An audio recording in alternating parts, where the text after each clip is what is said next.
Bonsoir à tous et bienvenue dans cette édition régionale. Voici nos principaux titres. Rien.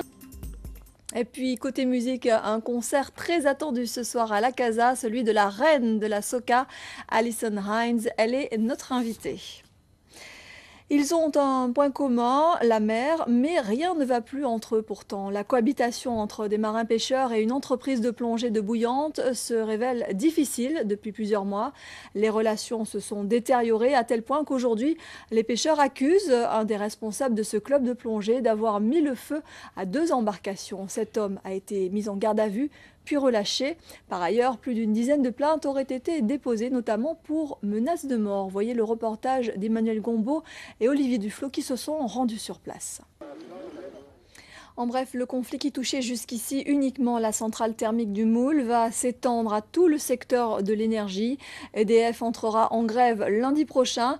Les employés réunis ce matin sur le site de Jarry Nord ont pris la décision de se mobiliser la semaine prochaine pour les mêmes revendications, à savoir l'application d'un protocole de fin de conflit qui date de 1972 et qui prévoyait une majoration de salaire de 40% comme les fonctionnaires. Des délestages sont à envisager dès lundi prochain donc. Une grève qui pénalise déjà la Martinique. L'île subit depuis plusieurs jours déjà des coupures régulières et de plusieurs heures par moment. Les grévistes ont voté la poursuite du mouvement aujourd'hui.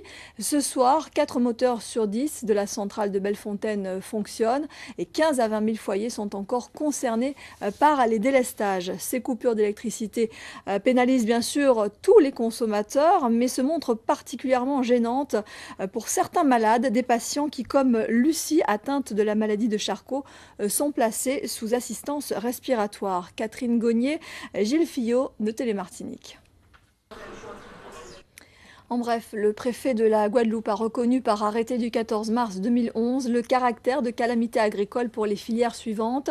Filière végétale touchée par les effets cumulés de la sécheresse du premier trimestre 2010 et des précipitations du second semestre 2010. Les filières animales localisées à Sainte-Rose qui ont subi des dégâts causés par l'onde tropicale du 19 juin dernier.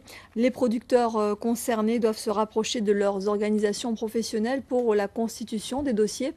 Et les planteurs et éleveurs non adhérents à un groupement doivent s'adresser à la Chambre d'agriculture pour toutes les productions reconnues sinistrées. Mieux connaître le fonctionnement de la forêt guadeloupéenne, tel est l'objectif de l'ONF, l'Office national des forêts, qui met en place un observatoire des habitats forestiers. Ce matin, des agents ont commencé à installer des zones délimitées appelées placettes dans le but de représenter l'ensemble des niveaux de végétation. Ludivine Guillolet et Christian Danquin ont assisté à ces installations. Voyez leur reportage. La deuxième édition du village de l'initiative et de l'orientation dans les jardins de l'archipel à Basse-Terre, la communauté de communes pour eux. Ce village est une aubaine pour certains jeunes, je viens de vous le dire, au-delà de la mine d'informations qu'il constitue, c'est surtout pour eux une occasion rêvée de faire connaissance avec les entreprises. Illustration avec ce reportage de Patrice Gonfier et Yasmina Yakou. Un chiffre à présent, 57% de personnes en situation d'illettrisme travaillent. Hier, la ministre chargée de la formation professionnelle, Nadine Morano, a lancé la première journée contre l'illettrisme dans le monde professionnel. Malgré le fort taux d'illettrisme qui touche nos départements, ces formations restent peu fréquentes en Outre-mer et pourtant elles permettent un meilleur épanouissement du salarié dans son environnement. Le reportage de nos confrères d'Outre-mer Première. En bref, notez cette nouvelle hausse des carburants qui prendra effet le 1er avril. Ce mois-ci, une augmentation due, selon la préfecture, à la hausse du prix. Il qualifie cette nouvelle augmentation de mauvais poisson d'avril du gouvernement. Et demain, ce sera la première réunion plénière du Conseil général post-cantonal, une assemblée qui sera marquée, vous le savez, par l'élection du président de la collectivité. Jacques Gillot devrait en principe retrouver son fauteuil. Emmanuel Gombeau, bonsoir. Bonsoir Laetitia. Alors à quoi devrait ressembler cette nouvelle assemblée? Quelles seront les forces en présence demain? Selon les avoués, ainsi à 7. Donc pas vraiment de suspense. Emmanuel Gombeau, Jacques Gillot a toutes les chances demain de retrouver son poste. Si l'on s'en tient géométrie variable. Merci beaucoup Emmanuel Gombeau. Merci. En bref, un nouveau radar vient d'être implanté à Saint-François. La limitation de vitesse pour cet appareil est fixée à 90 km/h. Le radar fonctionnera dans le sens Le Moule vers Saint-François et flashera en éloignement, c'est-à-dire par l'arrière. La date de mise en service est fixée au 4 avril 2011.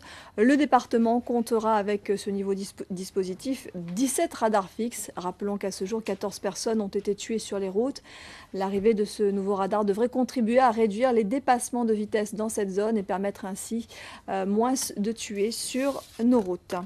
Un mot de foot, défaite interdite ce soir pour les Guada Boys Juniors. Ils jouent au Guatemala en ce moment même le dernier match qualificatif pour les mondiaux de la catégorie U20.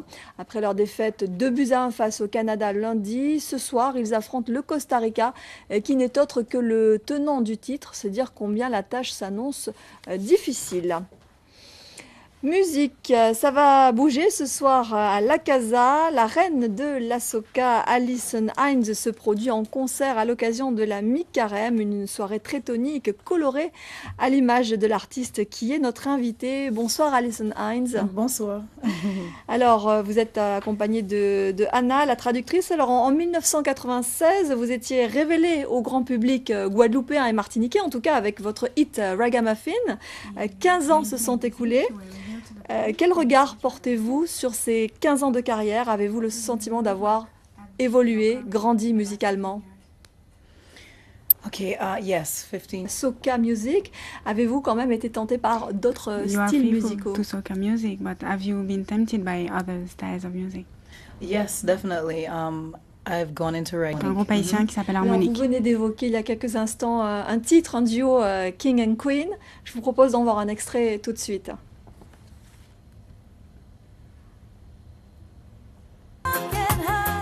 Voilà, donc en duo avec Richie Spice. Vous avez eu également une collaboration réussie avec Admiralty.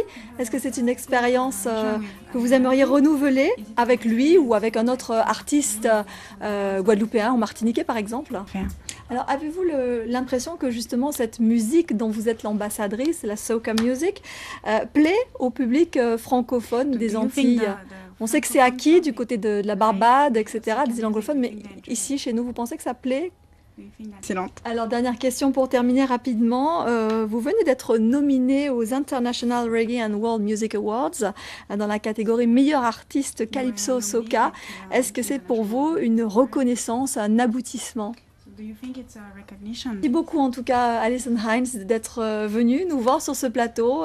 C'est une belle soirée en perspective qui s'annonce du côté de La Casa ce soir. La soirée donc Fumée Rouge avec Alison Hinds. Merci beaucoup. Merci. Jeunes et déjà audacieux, ils sont hauts comme 3 pommes et ne craignent pas le public. Armés de leur micro, des enfants ont participé cet après-midi à un concours musical. Le mercredi de la première chance, parrainé par le chanteur Mehdi Custos, a réuni une dizaine de candidats âgés de 7 à 12 ans. Ils ont interprété un morceau de leur choix devant un public ravi. Le reportage de Paul Henrescol et Paul Labéca. Voilà, c'est sur ces notes de musique que l'on referme ce journal. Merci à vous de nous avoir suivis. Ce soir dans votre magazine Tanda Caillou, un coup de projecteur sur la couture, un magazine qui vous sera présenté par Rémi Senneville. À 20h40, Be World Connection qui nous parle de littérature africaine. Demain, pour l'info, vous retrouvez à 13h Laura Séné. Et nous, on se donne rendez-vous à 19h30. Très belle soirée à tous.